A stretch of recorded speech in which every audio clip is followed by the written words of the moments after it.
Ho, tahun ini kalian dapat hadiah apa dari Sinterklas? Oh iya, ngomong-ngomong masalah Sinterklas, kalian sudah tahu belum asal-usul Sinterklas?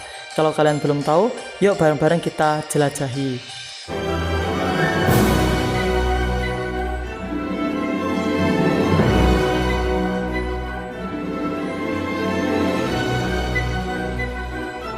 Assalamualaikum warahmatullahi wabarakatuh. Bagaimana kabar kalian? Semoga kabar kita semuanya dalam keadaan fantastis. Sinterklas. Dahulu kala di sebuah desa kecil di wilayah Mairia, Asia Kecil, sekarang menjadi wilayah Demre, Turki, hiduplah seorang anak laki-laki yang diberi nama Nicholas. Ia lahir pada tanggal 6 Desember 270 Masehi dalam keluarga yang kaya raya namun sangat dermawan. Ayah dan ibunya membesarkan Nicholas dengan penuh kasih sayang dan mengajarkannya untuk selalu peduli kepada orang miskin dan yang membutuhkan tentunya. Namun saat ia masih sangat muda, kedua orang tuanya meninggal dunia akibat wabah penyakit. Warisan kekayaan orang tuanya yang melimpah tak membuat Nicholas hanyut dalam kenikmatan dunia. Sebaliknya, ia memutuskan untuk mengikuti ajaran kasih sayang yang diajarkan orang tuanya. Ia tinggal bersama pamannya yang seorang pendeta, dan di sanalah ia tumbuh menjadi sosok yang rendah hati, penuh belas kasih, dan juga bijaksana. Seiring berjalannya waktu, Nicholas diangkat menjadi uskup Mairia, sebuah kota di Lycia yang makmur namun penuh dengan kemiskinan. Suatu malam yang dingin, terdengar isak tangis dari sebuah rumah tua di pinggiran kota. Seorang ayah miskin dengan 3 anak perempuan menangis karena tidak mampu memberikan mas kawin bagi putri-putrinya. Tanpa mas kawin, mereka tak akan bisa menikah dan beresiko dijual menjadi budak. Nicholas yang mendengar kisah ini memutuskan untuk membantu mereka, namun ia tidak ingin diketahui. Diam-diam, ia melemparkan sekantong emas ke dalam rumah mereka melalui jendela. Kantong itu jatuh ke dalam kaos kaki yang tergantung di dekat perapian. Ketika pagi tiba, keluarga itu terkejut menemukan emas yang cukup untuk menikahkan anak pertama.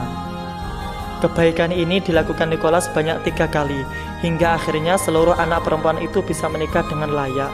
Sejak saat itu, penduduk mulai menyebarkan cerita tentang kebaikan sang uskup yang misterius. Sepanjang hidupnya, Nicholas banyak membantu orang-orang miskin. Nicholas meninggal dunia pada 6 Desember 343 Masehi. Setelah Nicholas wafat, banyak mukjizat yang dikaitkan dengannya. Orang-orang mulai mengenang dan memuliakannya sebagai Santo Nicholas. Di Eropa Utara, kisah ini menyebar dan berbaur dengan tradisi lokal. Nama Santo Nicholas berubah menjadi Santa Claus di Belanda, yang kemudian dikenal di dunia Anglo-Saxon sebagai Saint Nicholas, Saint Nicholas, atau Santa Claus. Beberapa orang juga mengenalnya dengan Sinterklas. Perubahan wajah Santa Claus. Pada abad ke-19, Santa Claus mulai digambarkan seperti yang kita kenal sekarang, yaitu seorang pria tua berjanggut putih, berperut gendut dengan pakaian merah dan topi berbulu putih. Versi ini dipopulerkan oleh ilustrator Amerika yang bernama Thomas Nast, dan puisi terkenal berjudul A Visit from Saint Nicholas atau The Night Before Christmas, karya Clement Clarke Moore. Semangat kebaikan yang abadi. Hingga kini, Santa Claus menjadi simbol musim Natal yang melambangkan kebaikan, cinta, dan kedermawanan hati. Meskipun kisahnya telah bertransformasi, semangat berbagi dan membantu sesama tetap menjadi inti dari legenda ini. Setiap tahun pada malam Natal, anak-anak di seluruh dunia menggantung kaos kaki mereka, berharap Santa Claus akan datang membawa hadiah dan harapan, seperti kebaikan uskup Nicholas berabad-abad silam.